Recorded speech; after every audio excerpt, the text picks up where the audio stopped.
السلام علیکم۔ ویڈیو کی طرف جانے سے پہلے میری آپ سے گزارش ہے کہ آپ اس چینل کو ضرور سبسکرائب کریں تاکہ ہر نئی آنے والی ویڈیو آپ تک پہنچ سکے۔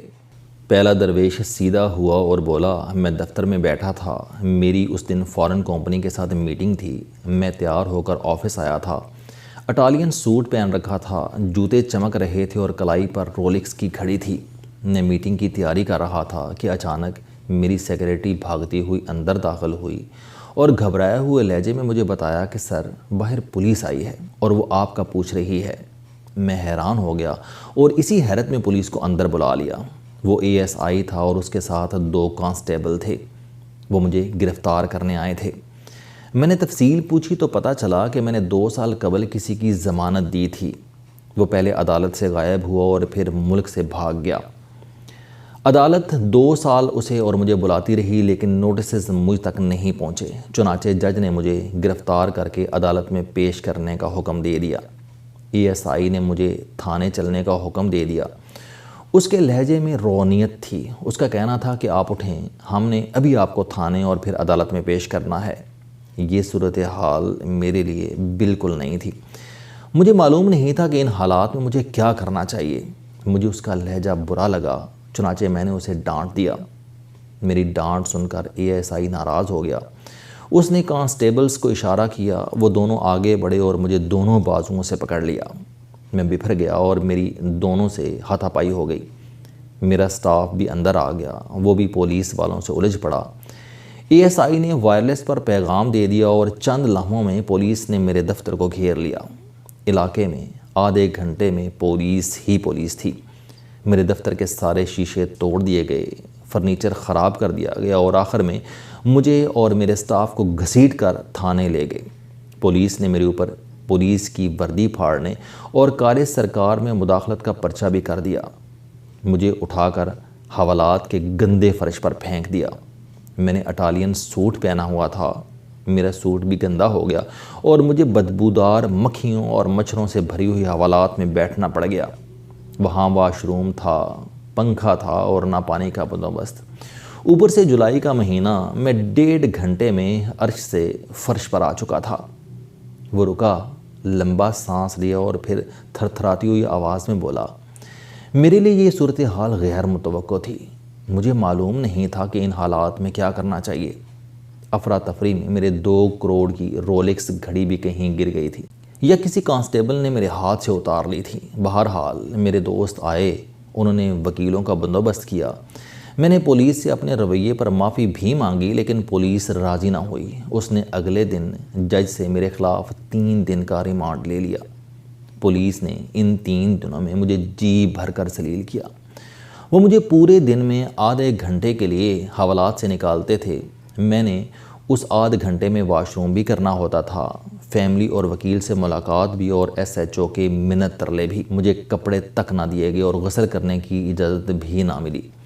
3 دنوں میں میرا پورا حلیہ بدل گیا، داڑھی بڑھ گئی، آنکھوں کے گرد ہلکے پڑ گئے، مچھروں نے کاٹ کاٹ کر میرا پورا جسم سجا دیا۔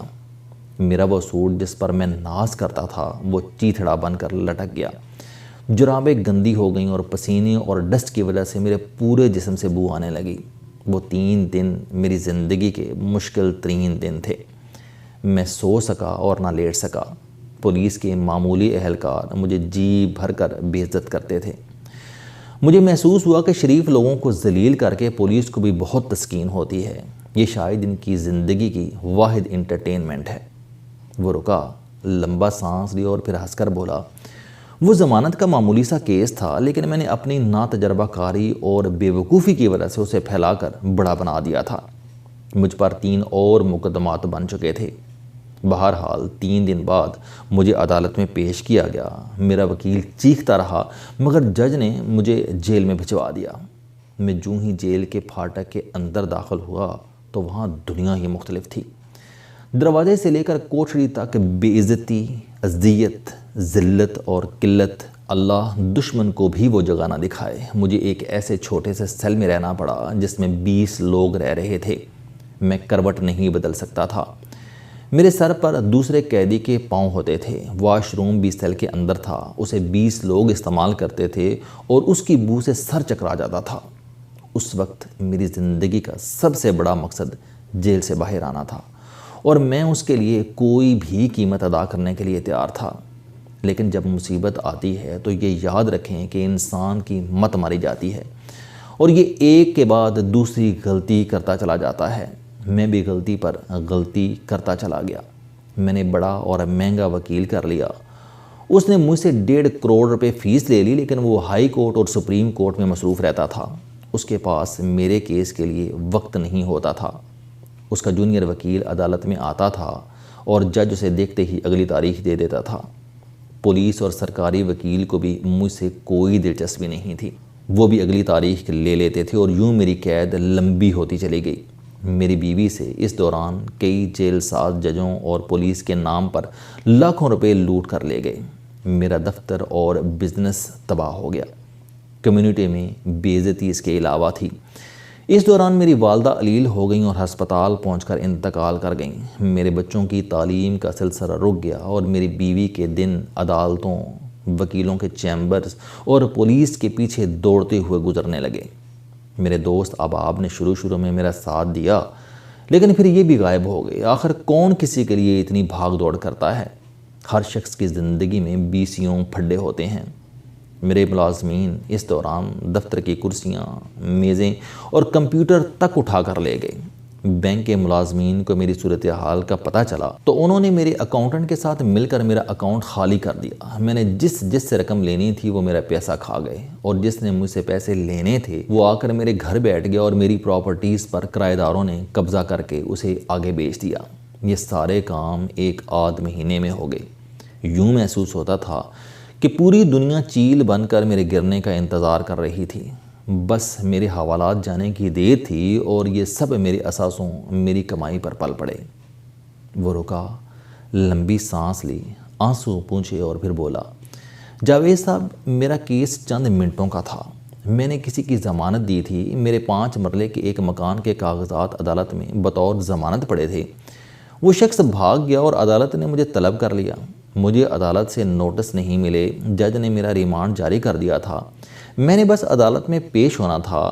جج نے مجھے وکیل کی اجازت دے دینی تھی اور میرا کیس معمول کے مطابق چلتا رہتا۔ اس دوران زیادہ سے زیادہ کیا ہو جاتا؟ عدالت میرا 5 مرلے کا مکان ضبط کر لیتی۔ یہ میرے لیے کوئی اہمیت نہیں رکھتا تھا، لیکن میں نے اپنی بے وقوفی، حماقت اور غرور کی وجہ سے چھوٹے سے معاملے کو پھیلا دیا اور یہ وقت گزرنے کے ساتھ پھیلتا چلا گیا اور میں ایک ایسی ڈھلوان پر آ گرا جس کا ہر قدم مجھے نیچے سے نیچے لے کر جا رہا تھا۔ میری زندگی جنڈ ہو کر رہ گئی۔ بہرحال قصہ مختصر، مجھے جیل سے باہر آنے میں 10 مہینے لگ گئے۔ ان 10 مہینوں میں کبھی جج چھٹیوں پر چلا جاتا تھا، کبھی میرا وکیل، کبھی سرکاری وکیل، اور اگر کسی دن یہ سب لوگ موجود ہوتے تھے تو شہر میں ہڑتال ہو جاتی تھی، چنانچہ میرا کیس مؤخر ہو جاتا تھا۔ بہرحال بے شمار صدقوں، منتوں اور اللہ تعالیٰ سے معافی کے بعد میری ضمانت ہو گئی۔ آپ یقین کریں، میں جس دن جیل سے باہر آیا اس دن مجھے اللہ تعالیٰ کی ایک ایک نعمت کا اندازہ ہوا۔ میں نے 10 ماہ بعد جب سڑک پر چلتی ہوئی گاڑیاں دیکھیں تو میں بچوں کی طرح خوش ہو گیا۔ میں فٹ پاتھ پر چلتا تھا، رکتا تھا، سڑک کراس کر کے دوسرے فٹ پاتھ پر جاتا تھا، وہاں چلتا تھا اور پھر دائیں بائیں دیکھ کر خوش ہوتا تھا۔ مجھے کوئی شخص روک نہیں رہا تھا۔ میں نے گھر پہنچ کر جی بھر کر ٹی وی دیکھا۔ میں نے ریموٹ کنٹرول سے چینل بدلتا تھا اور خوشی سے کہکا لگاتا تھا۔ میں دن میں 3 بار نہاتا تھا اور مجھے شاور کے نیچے کھڑے ہو کر گرتا ہوا پانی محسوس کر کے بے انتہا خوشی ہوتی تھی۔ آپ معمول کی زندگی گزارتے ہوئے سوچ ہی نہیں سکتے کہ موبائل فون کتنی بڑی نعمت ہوتا ہے۔ مرضی کا کھانا، مرضی کی چائے، اپنی فیملی اور دوست احباب سے ملاقات، مرضی کے کپڑے، مرضی کے جوتے، اپنا بستر، اپنا اے سی، اپنا پنکھا، اپنا ہیٹر، پرفیوم کی اپنی بوتل یا بوتلیں، پارک میں واک، سردیوں میں گھنٹوں دھوپ میں بیٹھنا اور گرمیوں میں ٹھنڈا کمرہ، صاف پانی اور اپنی مرضی کا کافی کا کپ، اور کسی بھی وقت کسی سے بھی ملاقات، دنیا میں اس سے بڑی کوئی نعمت نہیں ہوتی۔ اگر یقین نہ آئے تو آپ 10 ماہ جیل میں گزار کر دیکھیں، آپ کو ایک ایک چیز کی قدر ہو جائے گی۔ آپ یقین کریں، جیل کے ان 10 مہینوں کے بعد زندگی سے میرے سارے شکوے ختم ہو گئے۔ میں اب کھانے پر اعتراض کرتا ہوں اور نہ اجنبیوں سے ملاقات سے،